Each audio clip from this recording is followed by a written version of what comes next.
Talking with Bob Motta right now, defense attorney from the podcast Defense Diaries, about the case Gypsy Rose. Like Lifetime trying to make it into some kind of fairy tale romance is absurd and Yeah, grotesque to me. yeah, And I've been battling with my wife, who's my partner on the docket, my yeah. co-host, and a brilliant attorney, and a powerful woman. And I had put a ponderable up there, on my Twitter account the other day that, unequivocally, like, and I always preface it, I said, unequivocally, Gypsy was a victim. Like, Hmm. there's no doubt about that. However, and this isn't me saying anything definitive because I don't know the woman. Hmm.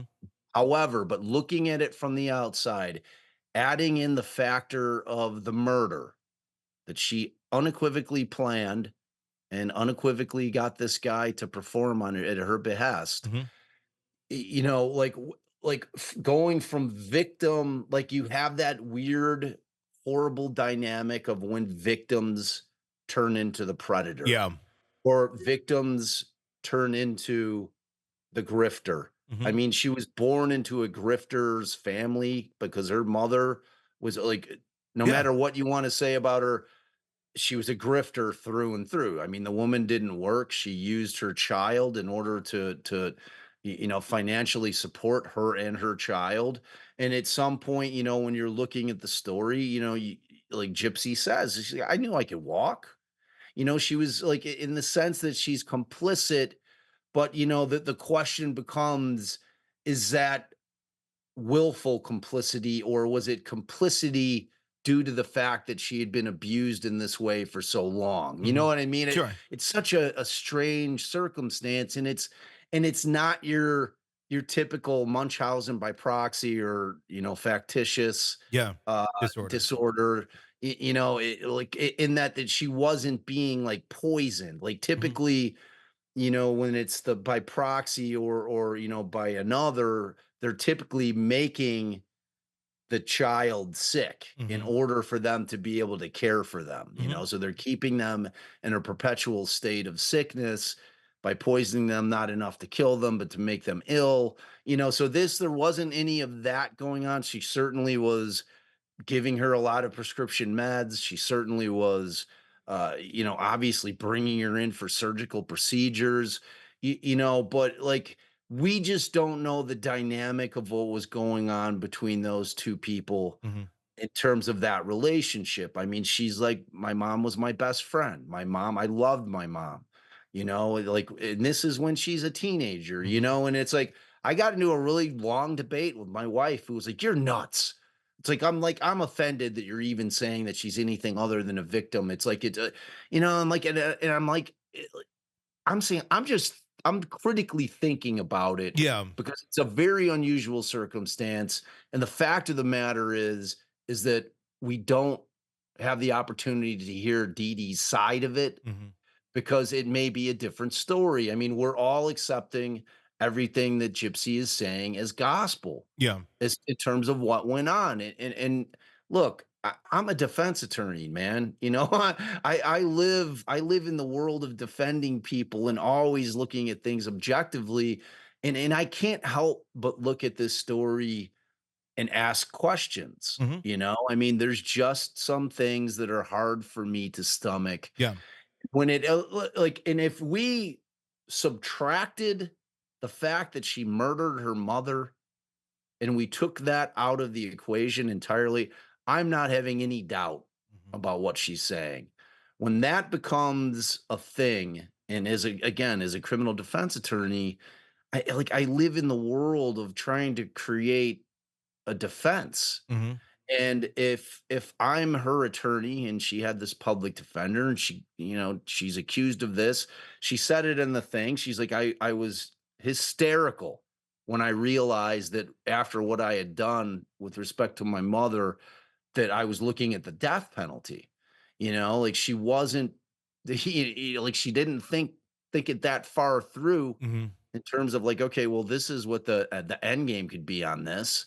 And so then she starts telling the story Hmm. to her lawyer, who then, is going to obviously have her treated and examined by forensic psychologists and psychiatrists and and trying to say, okay, do we have something here? And then he's of course going to the state with that information. And like my father defended a young woman named Jennifer Van Noonen back in 1997. And it was a Chicago case. And like the long and the short of it is, I'll keep it short.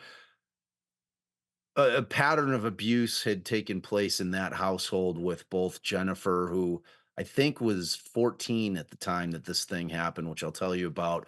But like her father was incredibly physically and mentally abusive to not only Jennifer, but her mother as well.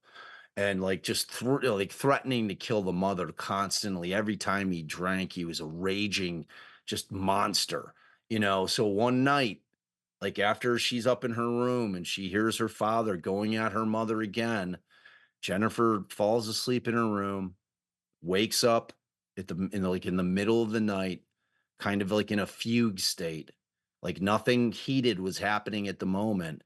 She proceeds to grab a baseball bat, go downstairs. Her father's asleep on the couch, and she caves his skull in and kills him while he's sleeping on the couch. And so my father did exactly what this public defender for Gypsy Rose did. He had her psychologically evaluated, and the doctors all came back and said, "Look, this pattern of abuse for years and years and years created a situation wherein when she goes to sleep and the last words she had heard were that, I'm going to kill you from dad to mom."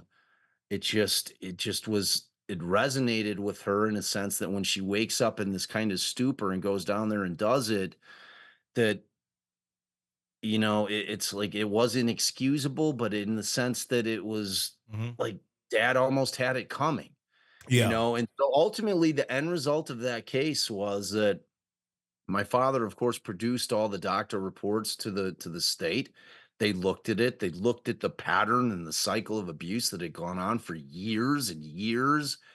And ultimately, they came to an agreement that she would plead to the same thing that Gypsy did, second-degree murder. However, they agreed to give her probation, Mhm. so she never went to prison on it. She never did a minute of jail. And the thing that was the most stunning about that entire thing, and just so you know, when the state and defense come up with a plea agreement, the judge has to approve it. Mhm. It doesn't mean because the state and the defense say, okay, well, this is our pre-agreement. You still have to tender it to the judge, and the judge has to be in agreement with the plea agreement. Mhm. And in that case, the judge was, and he went on record, and his like thing is like around here a famous quote. He's like, if like he says it flat out, if you mess with your kids long enough, he's like, the moral of this story is if you mess with your children long enough, if you abuse them long enough, you might just end up getting your head caved in. Yeah. It was like for a judge to say it, it was like Yeah. so it's like I'm looking at Gypsy Rose's case Mhm.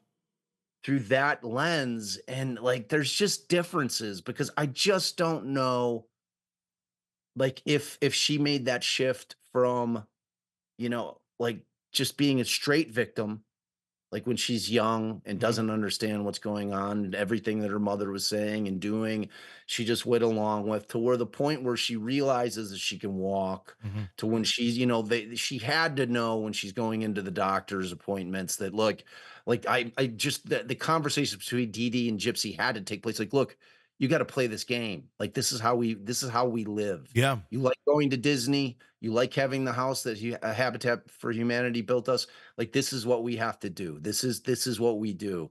And and whether or not that took place, I don't know. Mhm. And because she killed her mother, I'll never know. And does it excuse the abuse? Of course not. Yeah. It doesn't. I feel awful that she like her life was bizarre beyond anything that except for maybe like the Natalia Grace is like kind of an equally bizarre case, Yes. man, in a different way, but still very strange. So I don't know, man. Yeah, it's Mhm. it's a confounding case. But it's like the other thing that you said, like take a step back for her. like take care of yourself right now. Like wherever you think your head's at coming out of that type of abuse, it's not. Mhm. And you need to work on yourself, and you need to really focus on yourself and get yourself better. Mhm. And she's just like, she's got 10 million followers on TikTok. She's gotten into this bizarre marriage. Mhm. She's wealthy. I mean, like I Googled her, and I'm like, what's her net worth? Like, they're estimating 3 million, and it's gonna grow. Yeah. Like this, you know what I mean? So her whole life, it's like, think about like when like young athletes come out of like college who are stars, and they get Yes. thrust into fame and riches. And if they're not prepared for it, it cannot end well. Hey, it's Tony Brueski. If you like the podcast, be sure to like, subscribe, and press that bell so you don't miss any of our updates on the cases we're following for you right here at the Hidden Killers podcast from True Crime Today. And thanks